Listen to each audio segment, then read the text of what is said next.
Hey guys, and welcome back to another bout analysis video. I'm joined again by Adam Matthew of Team Radical. Adam, thank you so much for joining. Super excited to have this with you. How are you doing, Adam? Pretty good. Looking forward to this. It's been a while since we did our last one. I know. I'm super excited too, and we've got a really cool bout between Chung and Saito from 2019. I think the Tokyo World Cup, was that the last World Cup before things went on hold? No, there was uh at least no, there was three before or after this one. This one was in December, and then there was Paris in January, and Turin and Cairo. So we were unaware that our world was going to look very different when this tournament was going to happen. Gotcha. Yeah, and this is an interesting bout too because these are two fencers that fence like fairly regularly because they're both in the Asian zone and they're both I think in the same age category around. Is that right? Yeah, I think they both were in juniors at the same time together. Awesome, awesome. Well, let's jump right into the bout and see how it goes.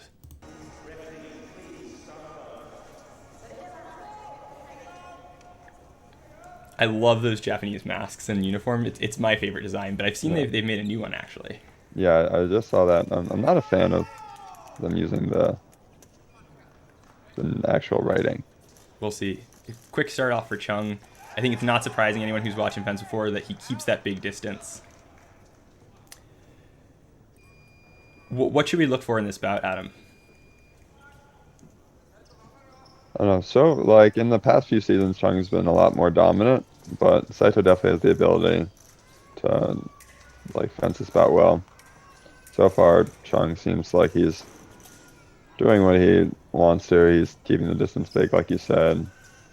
Well, and it's interesting here to see like Saito is really off the line, very aggressive on both the first couple of touches, and then this next one, he's pushed Chung all the way down, but it seems a little bit like difficulty getting to him. And Chung's been able to pull the distance and then push that slow attack. I wonder who's going to control the pacing of this bout. Yeah, it seems like Saito is hesitant to do anything of his own initiative. However, what he's doing like on defense is what I tell basically any shorter fencer if they want to be a bigger fencer to do, is that they need to move significantly more than the bigger fencer. And you see And what happened there. He was going forward, but with a broken tempo attack, moving in and out, and then choosing a time when Chung might not have been ready to start moving backwards quickly. yeah, and I think that what you just said is really important because we see here again Saito just off the line flying forward. But I think what was different about the last touch where he got that flesh was that he'd set it up a lot. And that's sort of the difficulty here is he's got to set these actions up. But if he sets up too long, he risks what happened in the first two touches where Chung just sort of steps back and in those preparatory moments, because he's the taller fencer, just nabs him on a counterattack or an easy parry or post. But here, Saito's really feels like he's gotten some control about it. And Chung is really, this is the first time he pushed in the beginning. Yeah. And I think it shows that he had less confidence now on that pulling strategy that worked in the beginning. Yeah, I think it's kind of an important detail that you always have the option to uh, go forward. Like, right, no matter what the score of a bout is, you always have the option to press and try to attack the other person. But if you're ever down and the other person refuses to attack you, might not always have the option to go backwards. So I think that's like a part of reasoning to start going backwards in the beginning of a bout. Yeah, and I just wanted to pause there because there's a bunch of touches really quickly there. And I think what kind of was interesting was it got started off by that one infighting touch, and twice the infighting has gone to Saito. And I think that really marked a change in how quickly Chung was approaching the bout. But at parity now, let's see if they stay at this speed.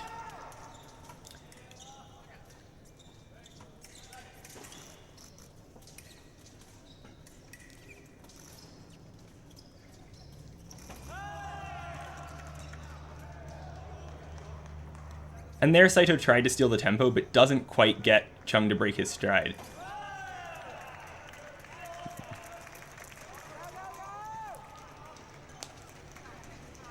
And you see that this is the danger, right? Chung kind of wants to play a slower game, but there he got really punished for it because Saito off the line really just went for it. And these sort of simultaneous actions have kind of gone both ways for them, but I think they favor Saito. I think Chung really is more advantaged in the slower game. And you see it again, just they both run off the line. Saito's quicker and a little bit sharper right now. I would guess that Chung is going to start going backwards off the line, yeah. Just because now Saito's proven that in simultaneous actions that he probably is going to be a little more successful. And I don't think Chung actually, or Saito hasn't really proved that if he is attacking from big distance, that he's going to have repeated success. Well, and I do want to pause for a second and go back to something that you'd said before too, which was that like you can in fencing at any time choose to be the aggressor, but I think that this is what a moment where Saito sort of shut that logic down, because if Chung is the aggressor off the line, then this is what happens, and we've seen it play out a few times. And so sort of as you mentioned too, like now the other thought is he can go backwards. He really only has the options of going simul with Saito or going backwards because Saito's being so aggressive, and I think Saito's done a pretty good job. But the problem is, yeah, Saito's winning probably more of the simuls, but he's not winning all of them, and this last touch was an example of that. The left-handed fencer got the angle, and Chung was able to win that simul. So I think while it does favor Saito, I'm not sure that it's gonna be able to win it for him on its own merits this bout.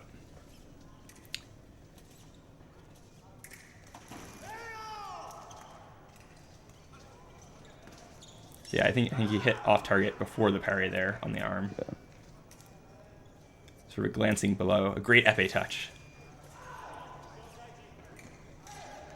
So Saito really doesn't want Chung to be able to link multiple steps together when he attacks. So Chung is always still challenging with a step forward from ready fence. Mm-hmm. I'd be interested to see if he ever just starts with a step back or standing still. Yeah, and it's interesting. You mentioned, Saito choosing to counterattack there instead of letting Chung get a long attack. And it just shows you how commanding Chung's long attacks are, that Saito's that afraid of them. He's sort of decided, it seems, to not let Chung walk down the piste at all, even if it means counterattacking. I agree. Yeah, with Saito. I agree with Saito there too. That to me looked like it's attack from right. But we'll see what the referee comes back with here. Chung's argument was that it was fall short. Let's see if we can rewatch this touch.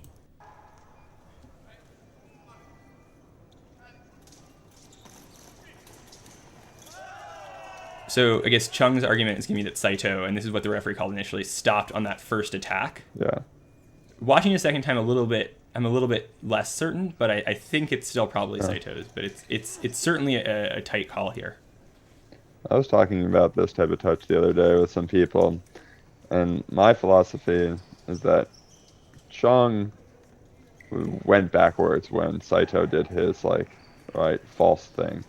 When Saito had that little hard stop, Chung was going backwards, and I personally don't see how you should be able to get the right of way by going backwards. But as you can see, not everyone agrees with me.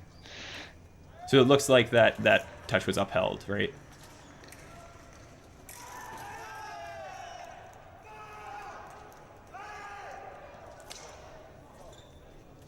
This one I agree with, and this is somewhat new this season. If we want to watch that touch one more time. Yeah, let's watch that again, because that one I was going to ask you about, because so that is definitely like a beat versus parry call, right? Yeah, and especially in this past season compared to other ones, the referees have been a little more lenient toward the defender in this situation, where especially if you take a strong parry like 2 that Chung took, then you're more likely to get the one blade action for the defender.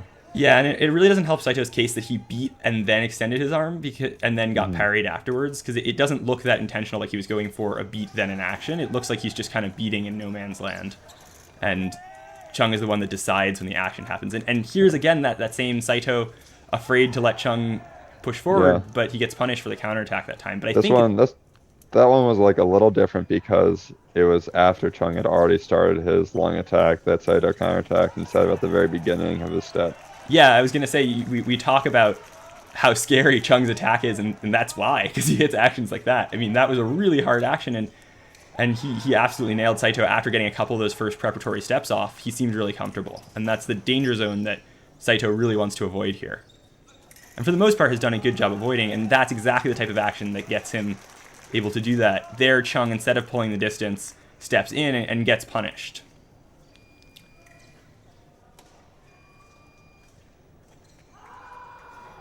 And it's interesting to see these two fencers fence, because Saito, sort of the faster of the two, but Chung, certainly the more relaxed and patient of the two, and especially on his attack.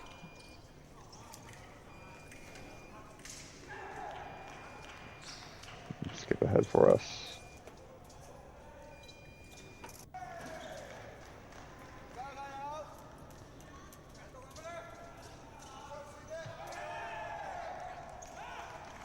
It's funny, you can see even in the way they get on guard, Saito's jumping around and Chung is just sort of stretching out a little bit.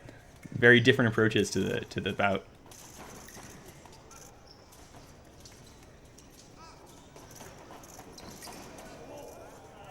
Ooh, I think that was a pretty good defense by Saito. You could see even after Chung started quickly, Saito maintained the same distance for almost the entire strip. Yeah, but as much as it was a great defense, if I'm Saito, I'm a little scared there. Yes. That's not the type of situation you want to be getting into more than once. No.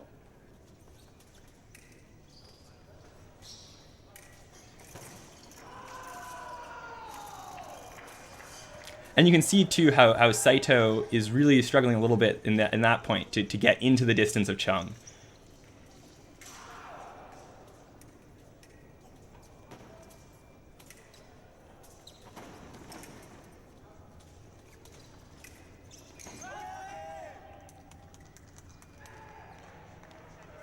Oof.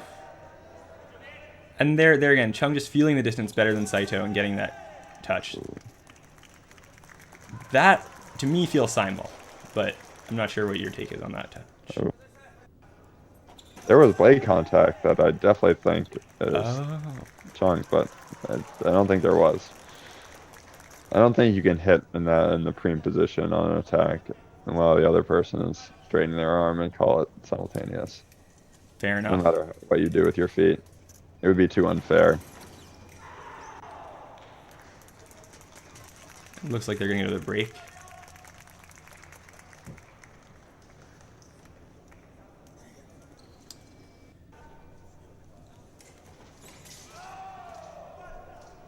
So let's actually pause for a second here before continuing the bout, because I'm curious, it's the break right now. If you're these fencers, Adam, what are you thinking?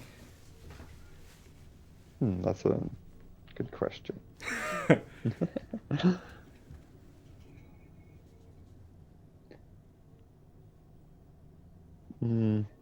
Honestly, if I'm Chung,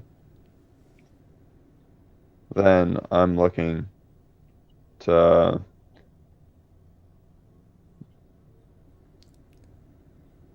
So I'll ask a more specific question. Give me.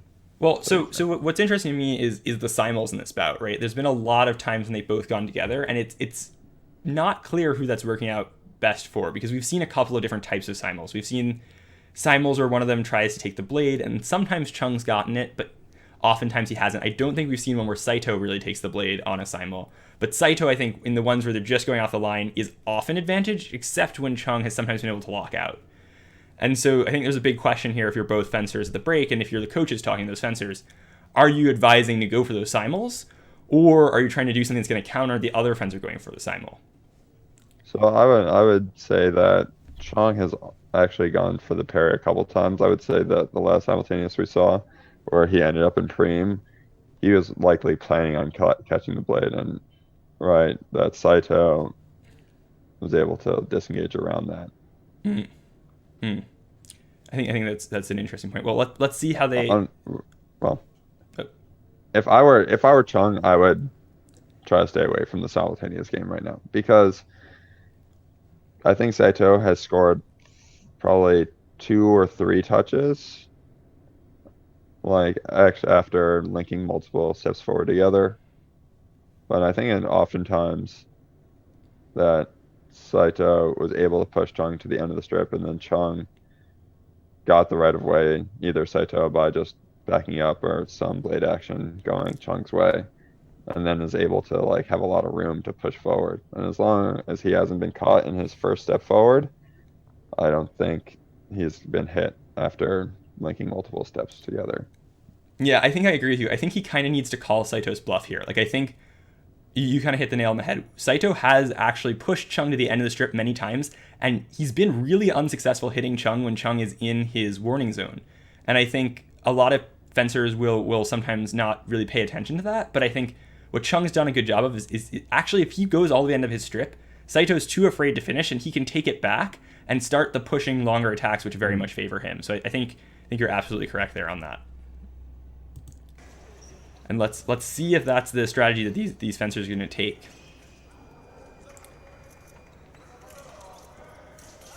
On the other hand, though, too, if you're Saito, you don't know if you're going to be able to push Chung as far again. Who knows? Because it's very common that things change up at the break when you get that input from the coach, get that new perspective kind of reset. So it'll be interesting to see how things happen here. Ooh. And so, Saito just showed us.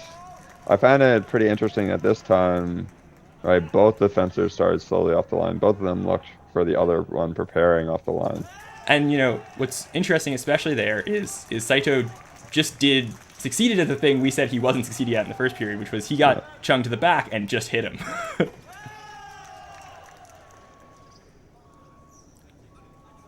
I think we should watch those 2 or 3 touches again.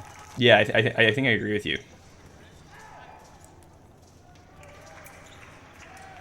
So yeah, it starts off. Wow, and he just accelerates so incredibly far and long on the piece. And you can tell Chung kind of wasn't ready. Like, he was looking to do one of those, like, okay, Saito falls short, I'm going to take back over, I'm going to keep the big distance. And Saito just doesn't allow that for him.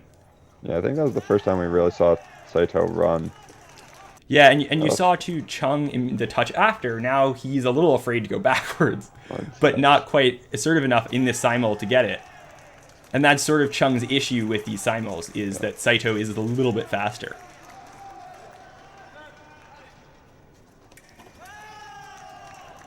And then you see now he's really gone full steam Chung forward, and Saito actually isn't faster this time.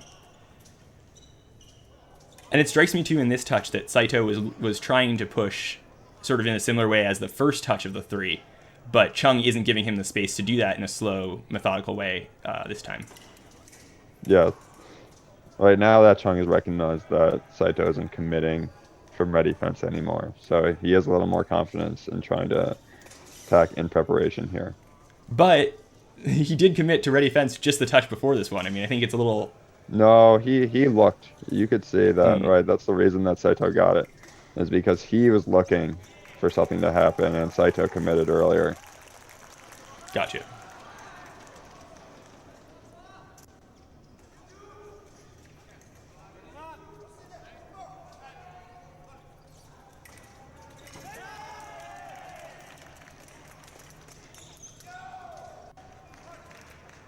And so this is the similar call to that previous one, right? I think this one might have been 2 blade actions. We can watch it again. Yeah, let's watch it one more time. Where Chung let Saito take his blade in 6 the first time. So I think this one's a little more clear in how, like, people were trying to score para post in the past couple seasons, where you let the other person take your blade and then immediately take it back. And I think here Chung is, like, recognizing that, okay, Saito, if he gets the right of way, is probably going to, like, do a withdrawn attack, pull his arm back and run at me in some way. So I'm going to try to catch him as early as possible. So Saito wasn't even trying to attack, right? That was like a preparation beat. And that Chung recognized that. I was like, okay, if you're going to get into a distance where you can beat my blade, I can immediately take it back and not let you start anything. Yeah, and I think it's an interesting part of this bout is how they control the distance with their feet versus with the hand. And I think the handwork has actually gone a lot to Chung, but the footwork has been going to Saito.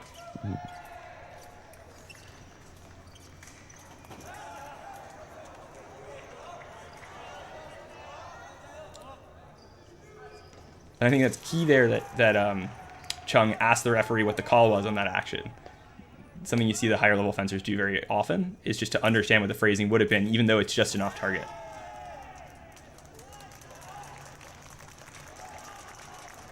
Let's watch that again. Yeah, I was going to say. I didn't quite follow the blades. I think this might be Saito's? Yeah, it looks like Chung tried to take a parry 4 at the end. Yeah, that last blade contact did feel like Saito's, and I think it looked like there were sort of 3 blade contacts there.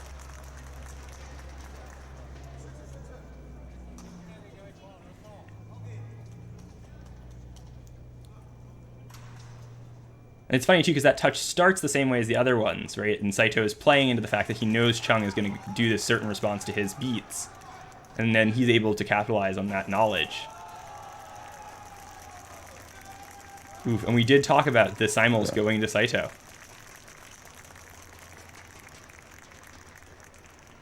A really well-fenced bout by Saito there. I think Chung probably took too many risks in this bout. I think he put himself in a situation, like situations that were advantageous to him more often. Like, mostly going simultaneous very often, but also just, like, maybe respecting too many of Saito's actions too often. That being said, Saito, like, I don't want to take anything away. Saito fenced that out extremely well. Yeah, it also felt a little bit to me like Chung wasn't as confident in some of his actions as he needed to be. And, like, he allowed Saito to control a little bit of the pacing of this. And I say allow in the sense of also Saito very much commanded the ability to do that. Saito earned via some really, really, high stamina and intense footwork and blade actions the right to be in command of the phrasing of this bout. No, and that's totally fair. Like, right. And then this has come into a lot of high-level fencing that much of the bout was fenced at ready fence, meaning that whoever wins the simultaneous action, whoever gets to go forward first, and whoever's like a little hesitant off the line, usually decides who wins the bout. And talk a little bit more about that. So how does that decide the winner of the bout? Because I think I agree with you, but I want to hear more about your take on it. So, like, just in the context of this bout, where Saito is obviously the one who is controlling who gets to go forward first. So Saito in the early part of the bout, probably after the first 4 touches, I would say won probably like 70% of the simultaneous actions. That means that Chung would probably have to go backwards, right? If he doesn't want to go 70 and 30 in the middle, he has to go backwards first.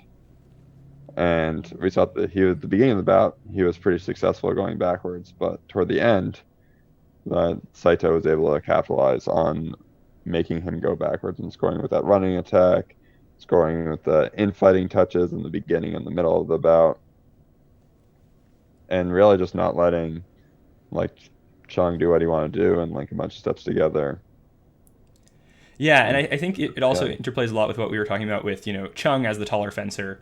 Distance is a really important part of this bout, and who controls the distance. And, if Saito is going backwards, he really doesn't have that much control over the distance. And exactly as you just said, like, the ability for Saito to be able to go off the line and not get hit off the line means that he can go off the line and then push and make sure he's not in a situation where he's going backwards and keep that distance close. We saw the infighting touches really favored Saito. We saw the touches where Saito was able to get that explosivity going forward also really favored him. And I think you're absolutely correct here, where, like, Chung didn't have as many opportunities to push as he kind of needed to have had. And the ones where he did almost felt a little rushed, especially towards the end. No, I think that's a very fair view. Awesome. Well, thank you so much for joining me, Adam.